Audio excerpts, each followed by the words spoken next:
Magandang araw po. Ibabahagi ko lang po sa inyo ang isang kababalaghan na nangyari sa aking matalik na kaibigan, si Liza. By the way, tawagin mo akong Trina. Kami po ni Liza ay taga Bicol, sa liblib na barangay. Bata pa lang ay magkaibigan na kami at magkaklase simula elementary. Magkasama sa lahat, laging magkalaro, magkasama sa lungkot at saya. Hanggang sa magdalaga ay kami pa din ang magkasama. Itinuring na po namin ang isa't isa na parang tunay na magkapatid. Maganda po si Liza. Lagi siyang sumasali sa mga barangay pageant sa lugar namin. At hindi din siya nawawala sa may mga honor ng klase. In short, maganda na, matalino pa. Noong tumungtong na kami ng high school ay sobrang dami na pong kalalakihan ang nagbalak na mandigaw sa kanya. Pero ni isa sa mga yon ay tinanggihan ni Liza. Kahit maayos naman at mukha namang mababait ang mga mandiligaw niya. Araw-araw siyang umuuwi na may bitbit na bulaklak galing sa mga mandiligaw niya. Marami ding may gusto na sa bahay nila siya ligawan. Pero hindi niya ito pinapayagan. One time ay tinanong ko si Liza kung bakit wala siyang napupusuan sa mga mandiligaw niya. At nagulat ako sa sagot niya. Natawa pa ako nun dahil ang sagot niya ay may lahi. Opo, foreigner daw ang gusto niyang mapangasawa. Walang tigil ang tawa ko noon dahil sa sagot niya. Nagtawanan na lang kaming dalawa.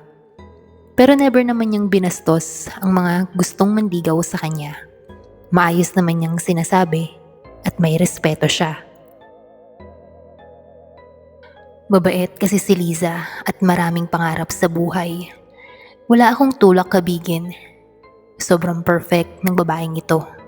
Siyempre, best friend ko siya eh. Hanggang sa dumating po ang isang araw, habang naglalakad kami ni Liza pauwi ng bahay, galing eskwelahan, may isang lalaki sa ilalim ng puno ng mangga na nakaupo at parang may hinihintay. Nang malapit na kami ay bigla itong tumayo. Sa totoo lang ay hindi po namin kilala ang lalaking yun. Unang beses po naming makita ito. Napahinto kami dahil binati kami nito ng isang magandang hapon. Maliit siya. Maitim, parang madungis, at parang hindi pa naliligo. Ngumiti siyang binati si Liza. Sabay inabot ang isang peraso ng gumamela. Nagulat kami dahil hindi naman namin kilala ang taong yun. Pero kilala niya si Liza. Alam niya ang pangalan. At dahil doon ay nginitian lang namin siya at hindi tinanggap ang gumamela. Umalis na din kami noon. Dahil natatakot din kami. Hindi na din namin ito nilingon. Hanggang sa araw-araw na po namin siyang nakikita na nakaupo doon sa ilalim ng malaking puno ng mangga. At ganun pa din, babati siya at mag-aabot ng bulaklak kay Liza. Doon namin naisip na baka may gusto ang lalaking yun sa kanya. Naglakas loob akong kausapin ng lalaki na yun. Tinanong ko ang pangalan niya. Nagpakilala naman ito. Si Damian.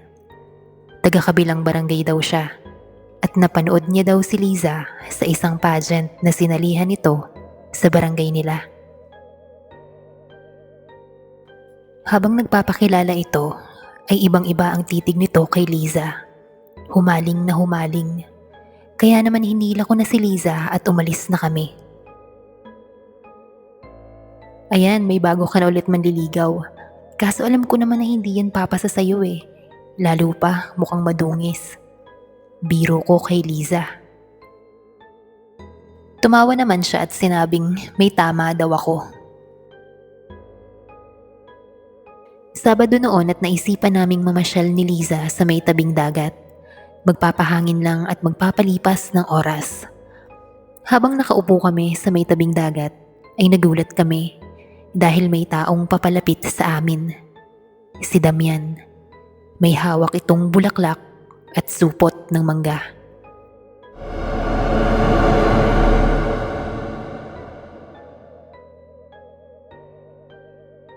Nagkatinginan kami ni Liza dahil paano nalaman ni Damian na pupunta kami sa dagat. Nakaramdam na kami ng takot. Nang lumapit na ito ay ang laki ng ngiti niya kay Liza, sabay abot ng bulaklak at ang dala niyang supot ng mangga. Masarap tumambay sa tabing dagat habang may kinakain na mangga, sabi ni Damian. Tinanggap ito ni Liza at nagpasalamat. Bumulong naman ako kay Liza at sinabing diretsuhin na lang para tumigil na sa pagsunod at sa pagbibigay ng bulaklak. Sinunod naman ako ni Liza at sinabi niya kay Damian na sana ay huling beses na iyon na magbibigay siya ng bulaklak at kung ano man. At sana ay wag na siyang sumunod sa amin. Pagkatapos magsalita ni Liza ay nakangiti pa din si Damian. Umalis itong masaya. Kami naman ay nakahinga ng maluwag dahil akala namin ay uupo pa siya sa tabi namin at sasamahan kami sa may tabing dagat. Inuwi ni Liza ang supot ng mangga sa bahay nila. Hindi ako kumuha kahit isang peraso dahil madami kaming mangga sa bahay. Inuwi niya din ang bulaklak. Nagpaalam na kami sa isa't isa at umuwi na sa mga kanya-kanya naming bahay. Kinabukasan ay nagulat ako dahil hindi pumasok sa eskwelahan si Liza. Kaya nagdesisyon akong puntahan siya sa bahay nila. Mag-isa akong umuwi. Nang mapadaan ako sa malaking puno ng mangga, ay wala na doon si Damian. Naisip ko na sinunod niya ang mga sinabi ni Liza sa kanya. Kaya naman tumigil na ito. Nakahinga na din ako ng maayos. Nang nasa bahay na ako nila Liza, ay agad naman akong pinapasok ng nanay niya. Nakita kong nakahiga si Liza sa may kama at agad ko siyang kinamusta. Nilagnat daw siya at sumakit ang tiyan. Ngayon ay nanghihina daw ang kanyang katawan. Tinanong ko siya at baka may nakain siyang kung ano. Wala daw. Isang mangga lang daw ang kinain niya noong gabi. Sinabihan ko siyang magpagaling para makapasok na. Sunod nun ay umuwi na din ako. Kinaumagahan pagdating ko sa eskwelahan ay naabutan kong nakaupo si Liza at tulala. Wala na siyang lagnat pero parang amputla niya at parang lantang gulay. Nanibago ako dahil hindi naman siya ganun. Buong araw lang siyang tulala. Noong uwian na namin, nanlaki ang mata ko dahil si Damian nasa ilalim na naman ng puno. May dalang bulaklak. Nagulat ako dahil si Liza tumakbo papunta sa kanya na hindi ko siya napigilan dahil ang bilis niyang tumakbo. Lumapit si Liza kay Damian at kinuha ang bulaklak. Tumakbo na din ako at nung makita ko ang mukha ni Liza, nawala ang pagkaputla niya at bumalik ang lakas niya. Agad kong hinila noon si Liza at iniwan namin si Damian sa ilalim ng puno.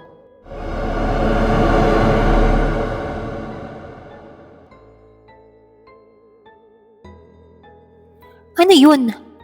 Akala ko ba ayaw mo dun? Bakit mo yun ginawa?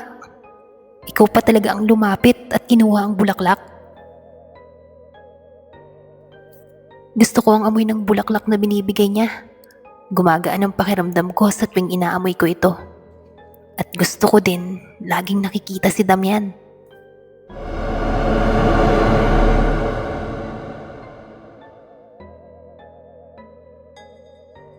Sabi ni Liza habang inaamoy-amoy ang bulaklak galing sa madungis na si Damian. Nagulat ako sa sinabi niya. Napaisip ako, paano ito nangyari? Habang nagsasalita siya ay para siyang umiibig sa taong yun. Okay ka lang? Huwag mong sabihin na gusto mo ang taong yun. Hinablot ko ang bulaklak at tinapon ko ito. Napasigaw si Liza ng huwag. Tumingin siya sa akin ng napakasama. Nanlilisik. Sabay noon ay sinampal niya ako. Sobrang gulat ko dahil yun ang unang beses na sinaktan ako ni Liza. Sunod noon ay nagwika pa siya.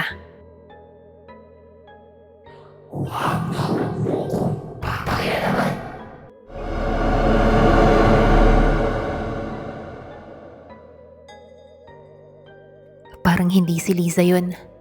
Ang boses niya ay parang isang nilalang na nanggaling sa ilalim ng lupa. Iniwan niya ako noon at dali-daling umalis. Pagkatapos noong nangyari ay napadalas na ang pagliban ni Liza sa klase. Hindi ko siya mapuntahan dahil nga sa sagutan na nangyari sa amin. Ilang araw kong tiniis na hindi siya bisitahin. Pero dahil nag-aalala ako, isinantabi ko ang hindi namin pagkakaunawaan. Minsang dadalawin ko siya ay nagulat po ako dahil sa aking nadatnan. Si Damian, kasabay ni Liza na kumakain sa hapagkainan. Masaya at nagtatawanan pa sila. Nagsusubuan pa sila ng pagkain.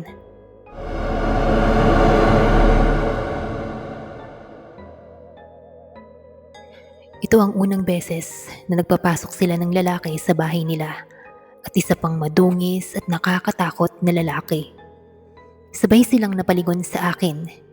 Ang mukha ni Damian, nakangisi ito na parang nakakaloko. Hindi ko kinaya ang nakita ko. Agad ay umalis ako. Iniisip ko at gulong-gulo ang sarili. Papaanong ang madungis na lalaking yun at mukhang estrangherong lalaki ay magugustuhan ni Liza. May mali at kailangan ko itong alamin. Nakwento ko yun sa nanay ko at isa lang ang sinabi niya. Malamang daw ay ginagayuma si Liza ng lalaking iyon. Kung ganun ay dapat ko siyang pigilan. Kailangan kong iligtas si Liza. Nagpatulong ang nanay ko sa mga kakilala niya na makahanap ng isang magaling na albularyo. Desperado na ako noon. Isang gabi na hindi ako makatulog dahil nga sa iniisip ko si Liza. Naisipan kong lumabas muna ng bahay para magpahangin. Maya-maya ay may humampas na isang malamig na hangin sa paligid ko. Kakaibang lamig yun. Kasunod ay may narinig akong sumisit-sit. Psst! Psst!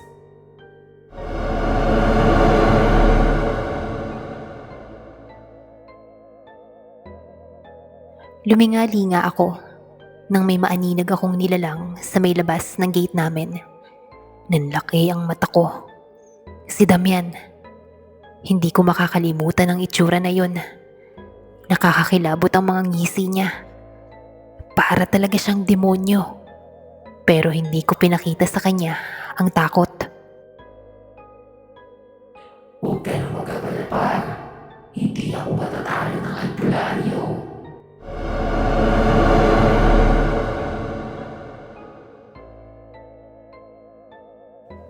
Tigilan mo ang ilusyon mo. Ililigtas ko ang kaibigan ko. Tandaan mo yan. Tumawa pa siya ng malakas at dyan ko napatunayan na may pagkademonyo nga ang lalaking yun.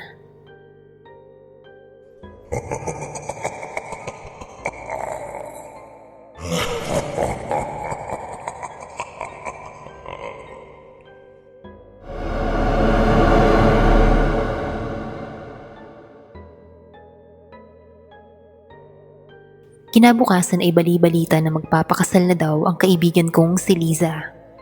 Nung nalaman ko yun, agad ko siyang pinuntahan. Nidatnan ko siyang tulala habang inaamoy-amoy ang natuyot ng bulaklak ng gumamela. Sa totoo lang ay parang wala siya sa sarili. Para siyang baliw. Awang-awa ako sa kanya. Kinausap ko ng kinausap si Liza. Nagiiyak na ako noon. Sinasabihan ko siya na labanan niya at lumaban siya sa taong yun para matanggal ang gayuma. Nang makita ko ang flower vase Andun yung bulaklak. Kinuha ko ito, pinaghahampas ko sa labas hanggang sa magkapera-peraso. Kinuha ko din ang isang bulaklak na hawak ni Liza. Inapakan ko yun. Hinawakan ko ang kamay ni Liza at doon ay taimtim akong nanalangin. Maya-maya ay dumating na din ang nanay ko kasama ang albularyo. Nagsimula itong mag-orasyon at kumuha siya ng tubig sa timba na may asin. Paunti-unti nitong ibinubuhos kay Liza ang tubig. Nagsaboy din ito ng asin sa buong bahay at pati na din kay Liza. Pagkatapos nun ay parang biglang bumalik sa ulirat si Liza. Parang nalublob siya sa tubig sabay ahon. Yung naghahabol ng hininga. Tapos ay natataranta siya. Sabi niya ay may tumatawag daw sa pangalan niya.